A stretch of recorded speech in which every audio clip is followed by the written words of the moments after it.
नमस्कार दोस्तों, आज हम एक टॉपिक के ऊपर बात करेंगे जो हाल फिलहाल में हुआ। हाल फिलहाल में एक डिबेट हुआ। डिबेट का मेन टॉपिक था डज गॉड एग्जिस्ट, यानी गॉड एग्जिस्ट करता है कि नहीं, इस चीज को प्रूव करना था। और इस डिबेट में दो पर्सन आए हुए थे। एक था जावेद अख्तर साहब जो भगवान पे भरोसा नहीं करते हैं, भगवान को नहीं मानते हैं। दूसरी तरफ था मुफ्ती साहब जो भगवान को मानते हैं, भगवान पे भरोसा करते हैं। डिबेट बहुत अच्छी तरीके से हुआ, डिबेट बहुत रिस्पेक्टफुल तरीके से हुआ। पर क्या डिबेट एक पॉइंट पे सेंटर था? आज हम इस वीडियो में ना किसी धर्म को प्रमोट करेंगे, ना किसी एक बंदे को हीरो बनाएंगे, ना किसी दूसरे को विलन बनाएंगे। हम एक चीज करेंगे कि कौन से सवाल गॉड के एग्जिस्टिंग पे बात करते हैं, कौन से सवाल बस इमोशनल एंड डिस्ट्रैक्शन पे बात करते हैं। सेगमेंट 1, डिबेट का सही फ्रेम क्या होनी चाहिए। जब ऐसी टॉपिक पे बात हो, जब गॉड की एग्जिस्टिंग पे बात हो, तो इन केसों में ना एक फ्रेम डिसाइड करना जरूरी है। सही फ्रेम होनी चाहिए logic, philosophy, cause and effect, ना कि पॉलिटिकल पार्टी, ना कि वार, ना कि धर्म, इमोशन, ना कि डिस्ट्रैक्शन। क्योंकि अगर हम इंसान बुरे हैं तो इसका वो मतलब नहीं है कि गॉड एग्जिस्ट नहीं करता है। गॉड का होना या ना होना इससे कोई प्रूफ नहीं होता है। और ऑनेस्टली इस डिबेट में ना कई बार दोनों पक्ष के लोग अपने रास्ते खो चुके थे। Segment 2, contingency argument. मुफ्ती साहब ने एक proper classical philosophical argument use किया, कॉन्टीजेंसी आर्गुमेंट। अगर मैं सिंपल लैंग्वेज में समझाऊं कि हर एक चीज एक दूसरे पे डिपेंडेंट है। यानी मैं पैदा हुआ क्यों? क्योंकि हमारे माँ बाप पैदा हुए। हमारे माँ बाप पैदा हुआ क्यों? क्योंकि हमारे दादा दादी पैदा हुए। यानी हर एक चीज एक दूसरे पे डिपेंड है और हर एक चीज का होना एक कॉज है। इसका मतलब मैं पैदा हुआ, इसका कोई कारण है कि मैं क्यों पैदा हुआ। मेरे माता पिता पैदा हुआ, इसका भी कोई ना कोई कारण है कि वो भी क्यों पैदा हुआ। और ऐसे करते करते एक ऐसी पॉइंट आएगा जहाँ पे हमें रुकना ही पड़ेगा। हम उसी पॉइंट को नेसेसरी बीइंग बोलते हैं, यानी इसी पॉइंट को गॉड बोलते हैं। फिर वहां पे जावेद अख्तर साहब ने एक अच्छे से सवाल पूछा कि हर एक चीज का कॉज है, हर एक चीज का पर्पस है, तो तुम्हारे गॉड का क्या कॉज है? फिर मुफ्ती साहब जवाब देते हैं हमारे गॉड का होना नेसेसरी है, उसका होना कोई कॉज नहीं है।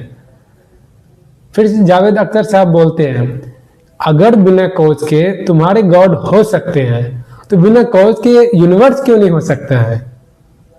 यही कोर पॉइंट है पूरे डिबेट का। पर किसी ने भी उस पॉइंट को प्रूफ नहीं किया, किसी के पास भी इस पॉइंट का जवाब नहीं था। डिबेट 3, जहां पे डिबेट आके बतंगड़ बन गया। कोई इस रास्ते पे जा रहा है, कोई उस रास्ते पे जा रहा है। इस सेक्शन में बात किया गया था कि अगर गॉड हैं तो दुनिया में इतने सारे क्राइम क्यों है। गॉड हैं तो छोटे छोटे बच्चे को रेप कैसे हो जाते हैं। गॉड हैं तो छोटे छोटे बच्चे बम से कैसे मर जाते हैं। भाई वो गॉड की एग्जिस्टिंग के बारे में तुम बात कर नहीं रहे हो, तुम गॉड के कैरेक्टर के बारे में बात कर रहे हो। मान लिया कि गॉड बहुत बेकार है, मान लिया कि गॉड बहुत बेतुकी चीज है, तो इससे कोई प्रूफ नहीं हो जाता है कि गॉड एग्जिस्ट नहीं करता है। तुम्हें इस चीज पे बात करनी चाहिए कि गॉड एग्जिस्ट करता है कि नहीं। तुम गॉड के कैरेक्टर पे बात करने लगे। चलो मैं एक एग्जांपल देता हूँ कि जंगल में एक शेर होता है, शेर इंसान को खा जाता है, तो इसका मतलब वो नहीं है कि शेर एग्जिस्ट नहीं करता है, शेर एग्जिस्ट करता है। और यही कंफ्यूजन उस डिबेट में मिस हुआ। सेक्शन 4, फ्री विल एंड ए दुनिया एक टेस्ट है। मुफ्ती साहब का कहना है कि फ्री विल और लाइफ एक टेस्ट है। इसका मतलब है कि गॉड हमें फ्री विल तो दिया, पर वो हमें टेस्ट करना भी चाह रहा है, यानी हमारा परीक्षा लेना भी चाह रहा है। समझ रहे हो कि तुम दुनिया में आए, तुम दुनिया में कुछ भी कर रहे हो ना, तो वो तुम्हारे परीक्षा ले रहा है।